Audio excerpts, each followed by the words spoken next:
Hello, everybody. This is Michael Marshall, and this, ladies and gentlemen, is my new voiceover booth, the Tri Booth, from the excellent company of the same name from the United States, of course, made by the excellent veteran voice actor,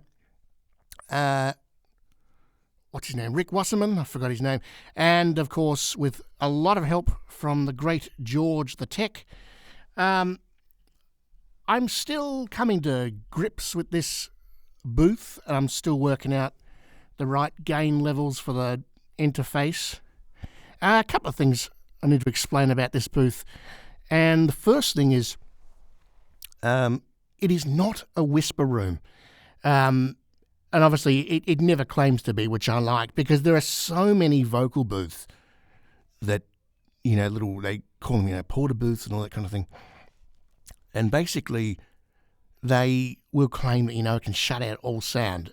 That's bullshit, okay? It can't, unless it's a proper whisper room, huge, heavy bloody thing. Whisper rooms are heavy, big, oh God, they're huge things, and they, weigh a ton. So, what I'm going to do here is, because obviously, this is for... and I will be videoing the booth, but it's kind of difficult. Videoing's hard for me as a totally blind guy. I want to make sure I get it right, so I want to bring my tripod in and do all this kind of thing. So what I'm going to do for the blind folks that I know is try and describe, and I'm not very good at this, what this booth is. So what we have is a PVC pipe frame, and they are all joined together with... God. Each PVC pipe slides into a little joint. It's lubricated with a bit of oil. Sort of like an elbow joint, but not quite. It's a bit more bent than an elbow joint would be, and it's not an actual elbow PVC joint. Don't know if anyone's seen them, but I have, and I know they're different. And what we've got here is a triangle shape with this PVC pipe, and the PVC pipe goes from the top to the bottom. So you've got a triangle piece of piping that goes on the floor. Then you've got the tall pipes that go up to a top triangle of pipes, and the point of the triangle, we have what is called a utility pole. The utility pole is a PVC pipe pole that goes from floor to top, like all the others. But the difference is that on this pole, we have several things actually screwed in. So from the top of the pipe, we go down, and what we have is a clamped-on boom, a boom arm that swings outwards from the pipe, and that goes to my Rode NT1 microphone, because I love Rode NT1s. Very, very tight, which is good. It's nice and easily clamped on.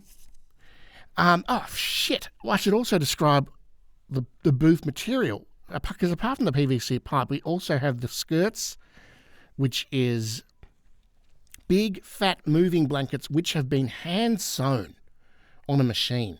Because my mother, who helped me open and did a lot of the work assembling the frame, said to me, gee, this looks hand-sewn, because the stitches are slightly uneven. It wasn't a criticism, it's just that when you hand-sew something, it's not dead straight. So I wrote to Tri Booth about another matter, which I will get to, and asked him if it was hand-sewn. He said, yes, it is. We use an interlocker. What do they call those things? Interlockers? Those machines? A serger in America? I've probably got the wrong name. And they hand sew it on a machine. So you've got these skirts. Imagine big doonas, if you will, and they're double sewn. So there's two layers up where the microphone stands, and they don't go all the way to the ground. There's a nice gap, sort of around my shin height. I'm about maybe 5'9", 6 foot in the old language. Sorry, I'm moving away from the mic there. And at the top, we have what's called the cap. And a cap is the same material as the skirts, but it basically goes on the top of that PVC pipe triangle like a nice big hat. It goes on the corners of the pipes. So the point of the triangle, there's a nice little button so you know what weighs what. It is hard to put on, really hard to put on, because you got to go in the booth and sort of chuck it on and make sure it fits. And on top of this cap, we have an LED light, which I haven't plugged in, and it has a little cable that hangs down, and you can turn it on and dim it and whatever. There is an interest for me in the light, because if I ever want to film, well, I am going to film in here, you need this LED light, because when the door is shut, or the door flaps, which are the two skirts, they overlap to form a door. Apparently it is completely dark in here, according to the instructions, and from what, was it my mother or someone else said? I can't remember. Fuck it, it's not important. Anyway, it's dark as shit in here. So you need a little light. So if I step outside, and the skirts, are hung on with, it's sort of, imagine a shower curtain on a curtain rod. It's the same kind of hook idea. So to slide out the door, you sort of, I'm moving back here from the mic, go out the door, and it sort of flaps shut. So now I'm standing outside the booth and yelling a bit because I don't know how well this mic's going to hear. And what you can also do is open it back in. Oh, God. Headphones scraping on the skirting. And just sort of flap it shut again. When it is warmer, it does get a bit hot in here. So what you can do is lift a corner of the cap a little bit, and it lets a bit of air in. If you do need a bit of light in and you can't be bothered setting up the light, you can turn around here and get one of these clasps that hang on the skirts, and you cross them over so they overlap and form a little door, and you slide it out, and much like a shower curtain with the top cap down, it can also let a bit of air in for a minute, so you can stand here, get your breath back. I don't like doing a lot of very long voiceovers, probably a bit of a failing. I haven't had much, to be honest, a bit dead, but we'll see how that goes. But I tried doing half an hour voiceover once for a company, and it was just a bloody disaster. I was just, Jesus. Okay, so I'm going to put this curtain back up now, or this little clasp, and form my door again by crossing it over and clicking it in. I hope the mic picked that up. I'm facing the mic again now, so I should be back on. Oh. So beneath this microphone boom, shit, did I just hit something? No, okay, nothing's been said. That's good. Below the microphone, we have a copy holder. And on this, I've got my keyboard. Just sort of hangs over the edge. And below that, above the microphone, we also have a cup holder. I've got a couple of loose screws in here from the booms that they just have on, so you get an idea of, what the screws, there you go. Tingling of the screws, chuck them back in the cup, which has a cup holder which has a rubber bottom, which I like. And on that little shelf called the beverage shelf, I also have my interface, which is a common thing that people do with these tri booths. Very, very handy, let me tell you. Now, a couple of things. If you're Australian with the tri booths, that I want to let you know, if you are going to consider one, if you are someone listening to this who wants to get one of these things, local taxes. They are fucking expensive, ladies and gentlemen. So, the tri booth is $1,500 American, plus shipping. So in America, I don't know how much shipping is in the States, but in Australian terms, you will pay about $2,300 for the booth itself. For shipping, you'll pay about another $300 from the States, from LA to Melbourne. I assume it's kind of that way Australia-wide through UPS. And then on top of this, and this is the real thing, because the booth is more than $1,000 Australian as one item, not several items, it's one, you have a nice $318.14 tax, an import tax, that you have to pay on top of this. Now, keep this in mind, because I didn't know about this, which is my fault. I didn't look into it. And I got a nice little call from UPS the day my booth landed in Melbourne saying, hello, Michael, we've got a delivery for you from Tri Booth. Would you like to be invoiced and pay the $300 tax? And at first I thought it was a scam.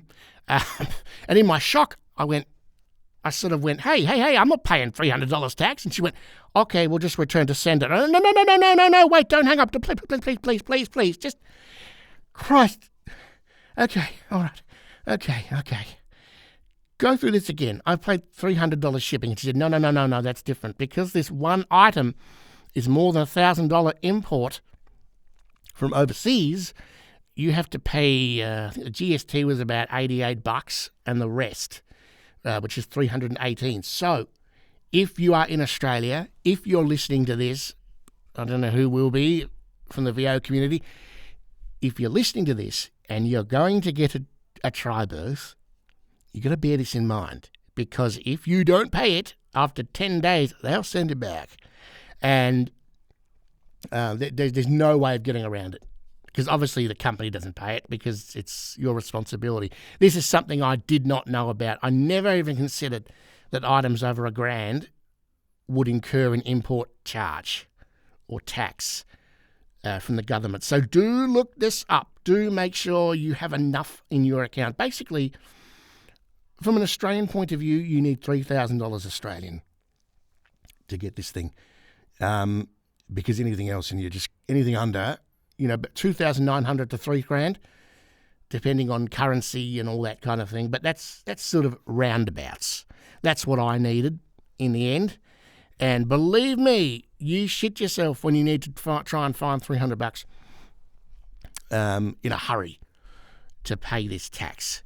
Now, another thing, and I have made this known to the makers of the Tri Booth, and I think they'll rectify this.